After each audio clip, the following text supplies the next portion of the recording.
વડોદરાના અજવા રોડ પર social media ઇન્ફ્લુએન્સરના ઘરે દશામાના દર્શન મુદ્દે ભારે બબાલ, મામલો પોલીસ મથકે પહોંચ્યો। વડોદરાના અજવા રોડ સ્થિત શ્રીજી આશે સોસાયટીમાં ઇન્સ્ટાગ્રામ ફેમ હિમાની માસી દ્વારા ફ્લેટમાં દશામાની સ્થાપના કરી જાહેર આમંત્રણ અપાતા વિવાદ સર્જાયો છે।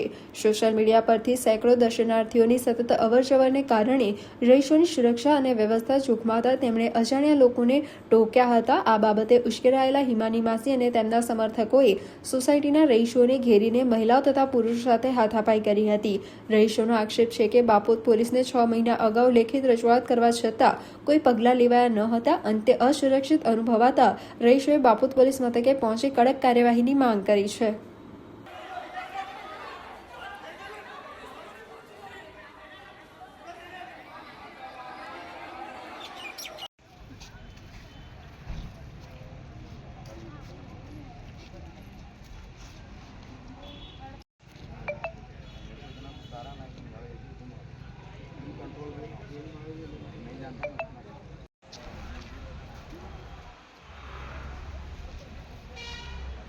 ग्रीन आवे છે લાઈટ કપાવી છે આ નજીકની શોટ બનાવવા છે ભાઈ बीच बचाव में हुआ है।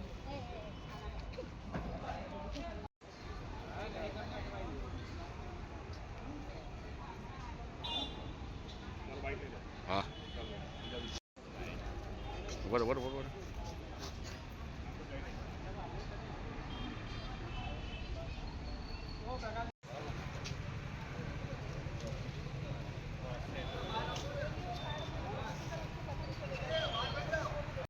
बीच बचाव में सब उनको बचा रहा था।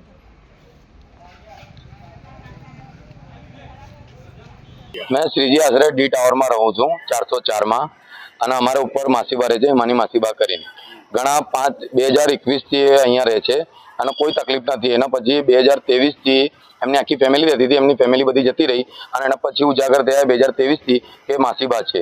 આના પછી ધીરે ધીરે ગણપતિ લાયા, ગણપતિમાં એમના જોડે એક સાધુ આવતા હતા, એમના જોડે કંઈક બનાવ બન્યો હશે, એના પછી ધીરે ધીરે ગણપતિ ચાવવા માંડ્યા। એના પછી ધીરે ધીરે અમારા લોકોને પબ્લિક એટલી બધી આવે એટલે અમે હેરાન થઈએ તો અમારા પર મારામારી ને બધું થતું હતું અને એના પછી ધીરે ધીરે આજે જઈને આ ફરવરીમાં અમે એપ્લિકેશન પણ આલેલી હતી જાતે કે ભાઈ અમને આવું બીક લાગી રહી છે, કાલને બધું કરો અને અમે સાથ સહકાર આપવા પણ એમને જોડે રેડી હતા કે તમે આ બધું કરવું હોય તો તમે સોસાયટીને બહાર કરો કે ક્લબ હાઉસમાં કરો।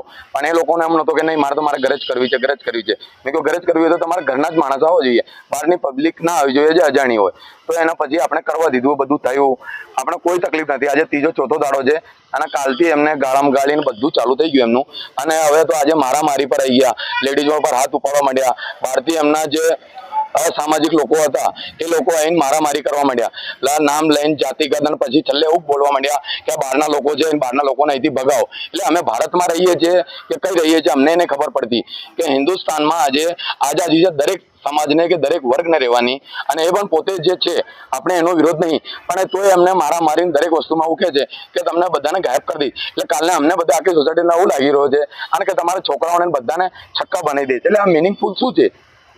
એટલે તમે દેશને આગળ લઈ જવા માંગો છો કે એને ધીરે ધીરે પાછળ કે તમે નાસ્તિક લોકો છો? અગર અમે નાસ્તિક લોકો હોત તો અમે આ બધું નહીં વિચારતા। અમે પોતે સામાજિક છીએ અને સમાજથી જોડીએ છીએ, અમે ભગવાનની પૂજા કરીએ પણ એનો મતલબ એ નહીં હોય કે અમે દેખાવો કરીએ। કોઈ માણસની તાકાત હોય કે ડીજે વગાડે, બધું વગાડે, કોઈની તાકાત હોય કે નોર્મલ થેલા પર લઈ જાય।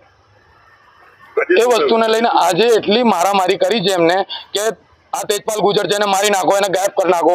મેં કોઈ જાતનો હાથ નહીં ઉપાડ્યો, કશું નહીં કર્યું। મને પહેલા જ ના પાડી હતી, મેં અગ્રેજુ છું પોતે। આ મારી અવાજ ભારી છે કેમ કે એનું રીઝન એ છે કે પહાડી અવાજ છે પણ એનું રીઝન એ નહીં કે મેં કોઈને મારામારી કરી, પ્રેમથી સભ્યતાપૂર્વક જ વાતો કરી એમને જોડે। પણ એ લોકોને એવું હતું ગાળામાં ગાળીને એટલી ગાળો બોલીને કે જેની હદ નહીં એટલી ગાળો મેં મારી લાઈફમાં નહીં પચાવી, એટલી ગાળો મારે પચાવવી પડી છે। અને હવે તો લેડીઝોને બધાને અને એવું કે કોઈ લેડીઝ અગર સપોર્ટ બોલતી હોય કે તું એને જોડે ઊંઘી જા, એટલે એનું મિનિંગ શું છે? અમે સમાજમાં રહીએ છીએ કે તું એકબીજા પર આરોપ કરવા માંગે છે। બાપત પોલીસ અમે રજૂઆત કરી છે કે ભાઈ એના માટે નિરાકરણ લાવે અને એમનો જે હોય જે કરે, એને જે કરવું હોય એ કામ કરાવે એમનું, પણ અહીંયા બધું ના થાય। એને કરવું હોય તો પૂજા કરે, બેસાડે, પણ બહારની પબ્લિક ના આવવી જોઈએ। આ અમારી દરખાસ્ત છે અને અમે પોતે બધા હેરાન છે, બધા ગભરાયેલા છે, બધાને છોકરાઓ ઘરે જ અમને બીક છે કે કાલને કોઈ છોકરો ઉઠાઈને લઈ ગયો તો કોણ શું જવાબદાર? અને એવું કીધું તમને ગાયબ કરી દઈશ। એટલે મેં કાલને ગાડી પર જતો હું અને કાલને પાછળથી ટક્કર મારી નાખ્યો તો મારો જવાબદાર કોણ? મારો કોણ છે? પોલીસે શું આશ્વાસન આપ્યું? પોલીસે એવું કીધું છે કે ના આવું કશું ના કરે, પણ સાહેબ કોઈ માણસની માનસિક સ્થિતિ અગર બગડેલી હોય તો એને તમે કશું કરી શકો છો? અગર મેં માનસિક રીતે અગર મેં આવું કરી નાખું કે મેં પોતે આપઘાત કરું તો એમાં કોણ કંઈ કરી લેવાનું? તે તો એવું વસ્તુ છે સાહેબ. એટલે અમે પોતે આટલા સદમામાં છે, અમે તો અમારા મકાને વેચવા માટે આપી દીધું. મેં કહ્યું તમે લેવું હોય તો તમારે લઈ લો, અમે કંટાળી ગયા છે. પોલીસ પાસે શું આશા રાખો છો? પોલીસ પાસે એવું આશા રાખીએ છીએ કે જે હોય છે બંને વચ્ચેનો પક્ષ સાંભળી અને બધું સામાજિક ન્યાય આપે, અને બહારથી એમની જે પબ્લિક આવતી હોય એ બધી ના આવવી જોઈએ. એમના જે સેવાદાર હોય કે જે હોય, અને અમુક 12 વર્ષના છોકરાઓ બેસાડે છે. 12 વર્ષના છોકરા એટલે આજની ટાઈમમાં આપણે એવું કહીએ કે 18 વર્ષથી ઉપરનો નાબાલિગને કામ ના કરાય, પણ આ તો નાબાલિગનું કામ થઈ રહ્યું છે.